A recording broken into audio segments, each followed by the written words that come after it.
Jessica Brunetto is just received her first time Emmy nomination for the comedy series Hacks. I'm at Noble Gold Derby, and I wanted to ask you, Jessica, what's your favorite thing about Hacks? Oh, wow. It's tough to pick one thing. Quite honestly, I'd have to say though, Jean Smart, she just really embodies Deborah Vance in such an incredible way. It feels like the role she was born to play. So that's a true honor to be part of, helping sculpt that. Mm. And you're nominated for editing the pilot episode There Is No Line. And like, I guess when you're editing a pilot, you have got some sort of level of control over introducing each of the characters to the audience. Like, what shot does open on? How long is the what's that like? How are those decisions like, making decisions about how to introduce all the characters?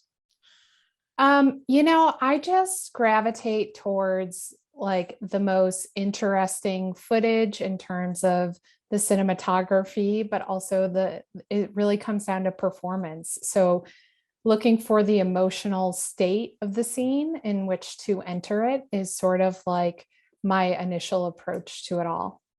Hmm.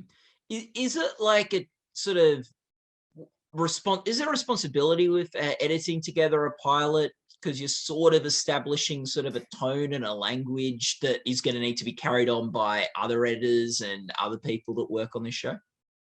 Yeah, absolutely. It's a huge responsibility, and a little bit of pressure in there as well, but it's also a good place to try things and to kind of figure out what footage is really kind of shining the most and gravitate towards that and present the actors like the best you can in terms of like being true to the characters.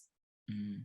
What was something that you tried in the pilot and had to go with and just saw how it worked? Um, Let me see here.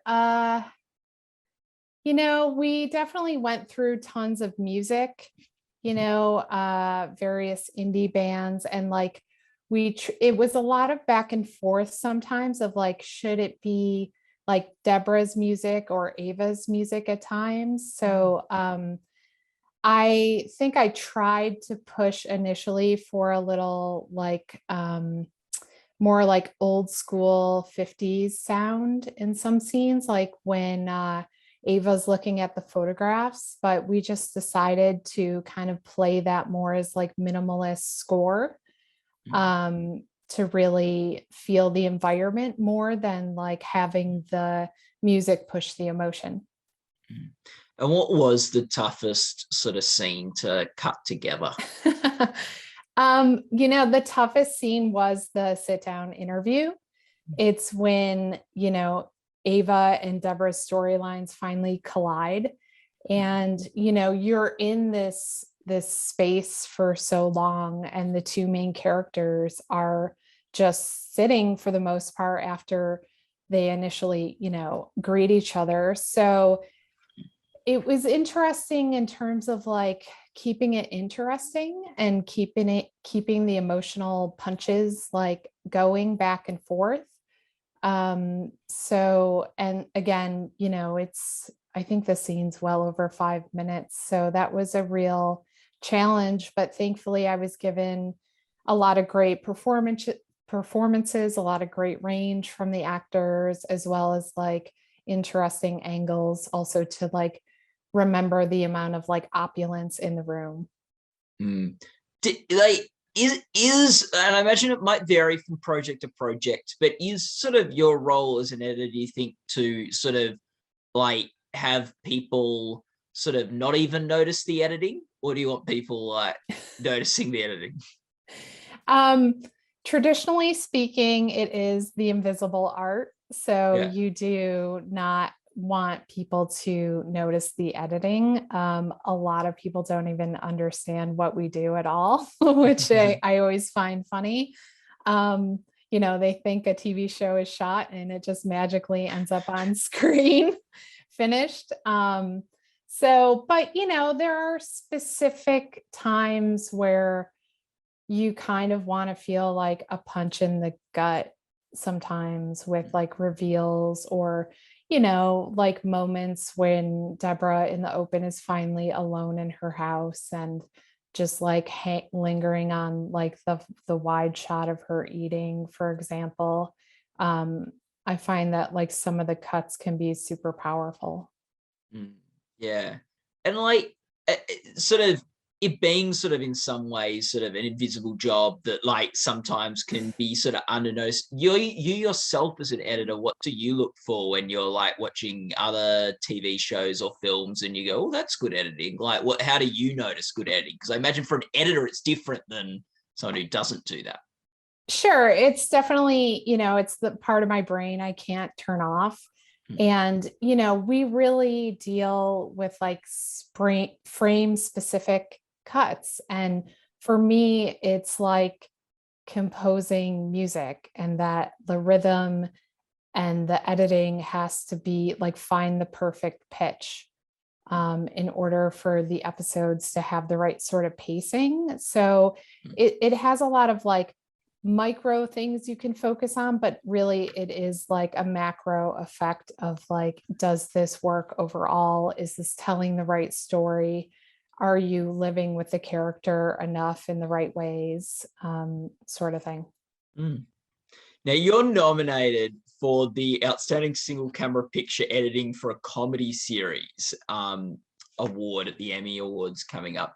Now, like one thing we do know when the nominations came out, and we did learn, is that the Emmy editing panel, the Emmy branch, sorry, not panel, the Emmy branch loved Hacks. You got 3, your show has 3 of the 6 nominations. Yes. You've taken up, you're gonna have to duke it out with your other Hacks editors. What do you think was like so appealing about Hacks to Emmy editors? What do you think they resonated with them, that they not just ticked off a Hacks pilot or something, but they go, oh no, we really like this show, we're going to vote for multiple Hacks episodes? I think it's a couple things. I think Hacks does have a unique tone that it's billed as a comedy, but the episodes are serialized like a drama. So I think that is a very hard balance to achieve. I also think, look, we kind of win some points in the fact that it's about the industry and entertainment and all those things. But it shines a light on some of the ugly parts of that aren't always talked about and that a lot of people struggle with, even if they're not on stage. Yeah, no, very much so. Where were you when you found out about the Emmy nomination? I was cooking breakfast in my kitchen. And did you hear about yours first and then find out that your two other editors also got nominated? So I actually didn't realize how early the nominations came out at all. I was a little oblivious. And I got a text from Susan Vale, who's one of the other editors on Hacks. And she was like, oh my God, we have to celebrate. And I initially thought, I looked up real quick and I was like, oh my God, Hacks got Best Comedy Series and Jean Smart got a nomination. And I was like, that's amazing, was my response. And she's like, no, you don't understand. All 3 of us got nominated. This is like insane. And so, yeah, it was pretty special, honestly. And I'm like honored to be nominated with them. I think it's really cool. Do you with the editing, with 3 of you being nominated for different episodes, does the editing work that like you come in, edit on one episode, then like Susan comes in, works on the next, and Ali comes in, works on the one after that? Or is it more collaborative and like a bit like the writing, where there might be a writer's room, but different writers will take the lead on different episodes? We are definitely assigned our own episodes, but it's collaborative in the sense that we all watch each other's work. we definitely all like share the same like music in a way Yeah. of like where to pull from, so it sounds sort of consistent, and the same with the sound design. So it's a little it's one of those things where we're all working as individuals, but we don't want one of us to like stand out as if it didn't fit within the season. Mm. Yeah. So That makes sense. A lot of your work in the past, or some of your work in the past, has been other comedy series and other working comedy. What's it like editing comedy? Do you have to have like sort of a different sort of like mental gear to be editing comedy together than other work? um I had a super complex answer, but I really just react from my gut. And so whatever, if I find myself like laughing at the dailies, I just, that's the footage I gravitate towards and kind of cull it all together. But it's also important to be aware of like not having things go too off the rails or too far away from the story or too far away from the emotional state the characters are supposed to be in. And I think, another interesting thing is like in editing comedy, you're not always editing for written jokes. A lot of the comedy will come out in the premise and the performances. So I think that's another thing to be aware of, that maybe it didn't make you laugh on the page, but the delivery of it could be so hilarious that it's definitely worth like trying in the edit room.